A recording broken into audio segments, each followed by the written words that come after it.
He has readjusted the boundaries of what many thought was possible. In September of 2019, something thought to be impossible That's not possible. That's absurd. Impossible. was put to the test. Will attempt to become the first ever to break the 2-hour barrier in the marathon. This is Eliud Kipchoge, former marathon world record holder, 2-time Olympic gold medalist, and arguably the greatest marathoner ever. So he's won Hamburg, he's won Rotterdam, Chicago, London, Berlin, and then London again, and now he's heading for glory in Rio. Watching him attempt to break 2 hours in the marathon was incredible, but my question always was, how? How would somebody push their body past the 2-hour marathon mark when no one else thinks it's possible? What internal processes have to be so optimized, so efficient that they could potentially pull it off? And what makes Kipchoge so special? Why was he chosen over dozens of other marathoners? What in his journey made him so exceptional? And what lessons can we take from his story and apply to our own lives? In this video, I'll break down everything that went into shattering the 2-hour barrier and answer all of these questions along the way. And it all starts here. I can explain. Now, this absolute speed demon isn't just here to look cool, but it's actually a really good analogy for running and can give us better insight on how Kipchoge is so fast. Imagine you were a car in a race across the country. How would you win that race? If you thought get the biggest engine possible so your top speed is insanely fast, you are partially right. That's like your VO2 max. You may have seen people mentioning it before. It's been all over fitness articles, sports science research, and even headlines about elite athletes. But what is it? It's actually a part of 3 key physiological markers that we can measure to determine somebody's aerobic exercise ability. They are ironically known as the Big 3. They actually work in tandem with each other for your performance, but how do they each work and which one is the most important? To find your VO2, it's actually really simple. You take the amount of oxygen you've inhaled, subtract the amount of oxygen you exhaled, and what you get is your rate of oxygen consumed, or your VO2. Additionally, the max portion of VO2 max indicates you're looking at the maximum rate of oxygen consumption. But how do we determine that? This chart is taken from a prototypical VO2 max test. The x-axis denotes the intensity, and the y-axis shows what their measured VO2 was. Notice how as intensity increased, VO2 also steadily increased. This makes sense intuitively because as the intensity of exercise increases, your muscles are going to need more oxygen to create the energy to keep going. But at a point, the VO2 eventually tapers off while intensity keeps getting larger. This point is the VO2 max, the point where oxygen consumption no longer increases with an increased level of intensity. So how does this relate to performance? Researchers have found that when comparing top class to high-level marathoners, having a larger VO2 max was correlated with faster marathon times, and a lower VO2 max with slower times. So your VO2 essentially sets the upper limit to how intense you can exercise. So back to our car analogy, if our car could max out at 150 miles per hour, it's safe to assume that going 80 miles per hour is going to be a breeze. But compare that to a car that can only max out at 100, that 80 miles per hour is going to be way more stressful on the engine. But raw power isn't everything. Look at Kipchoge running, and now look at me running. Who do you think is using more energy?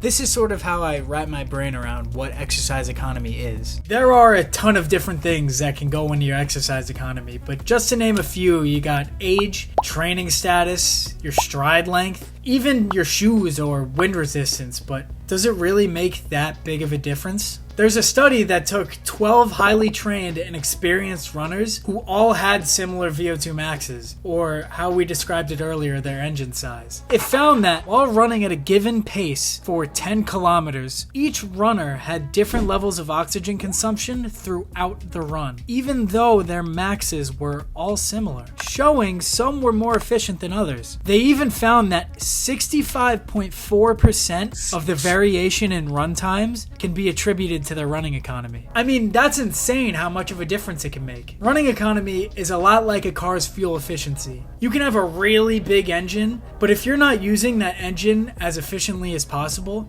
your race time is going to be wrecked. Think about it. A car that gets 30 miles per gallon of gas is going to be able to go much further, more efficiently than one that only goes 10 miles per gallon. So great. We know Kipchoge has to run fast and efficiently in order to break records. We're all set. Well, no, because there's actually one more problem: fatigue.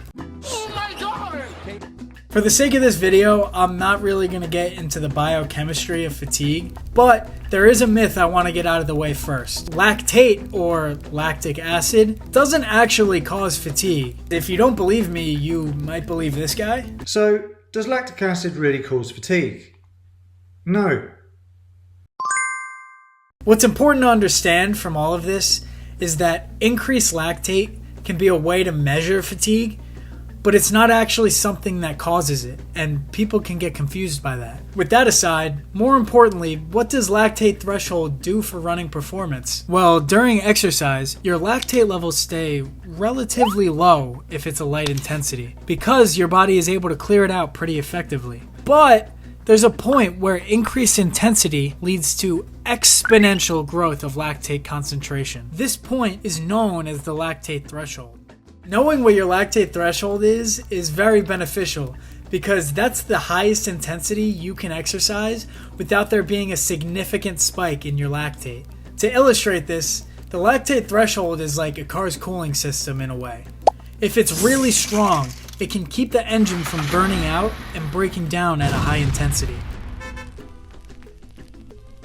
Ultimately, optimizing the big three can separate good runners from great runners. Look at these people trying to run at Kipchoge's marathon pace. I mean, he runs this pace for 26 miles. So where does Kipchoge fit in all of this? What's his engine size? What's his fuel economy? What's his cooling system like? We don't actually know. Unfortunately, that information isn't public, which really sucks. While we can only assume his numbers are off the charts, raw data isn't the whole story. There's something deeper, something beyond just physiology that makes Kipchoge the greatest. But we think of Kenyans as being great marathoners. Kenyans think of the Kalenjin tribe as being great marathoners. That's David Epstein, author of The Sports Gene, a New York Times bestseller on how genetics plays a role in athleticism. In his TED Talk, Epstein explores Kipchoge's Kalenjin heritage, highlighting some pretty interesting anatomy. And they happen on average to have a certain unique physiology. Legs that are very long and very thin at their extremity. Because Kenya is in close proximity to the equator, leading to hot and dry climates, this led to an evolutionary adaptation like long limbs in order for cooling. Not only that, what's even more interesting is what he says next. And because the leg is like a pendulum, the longer and thinner it is at the extremity, the more energy efficient it is to swing. So let me get this straight. Because of where Kenya is located on the globe, the people that live there have adapted to their climate in a way that makes their bodies naturally suited for long distance running. And that's not even their only geographical advantage. Here is an elevation distribution map of sub-Saharan Africa. Notice the dark red represents where the highest elevations are.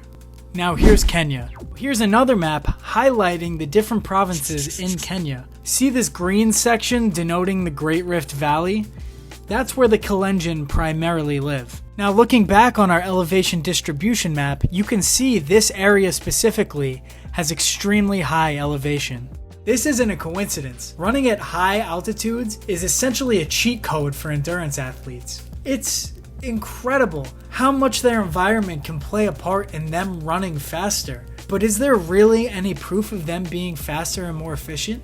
Consider that 17 American men in history have run faster than 2 hours and 10 minutes in the marathon. That's a 4 minute and 58 second per mile pace. 32 Kalenjin men did that last October.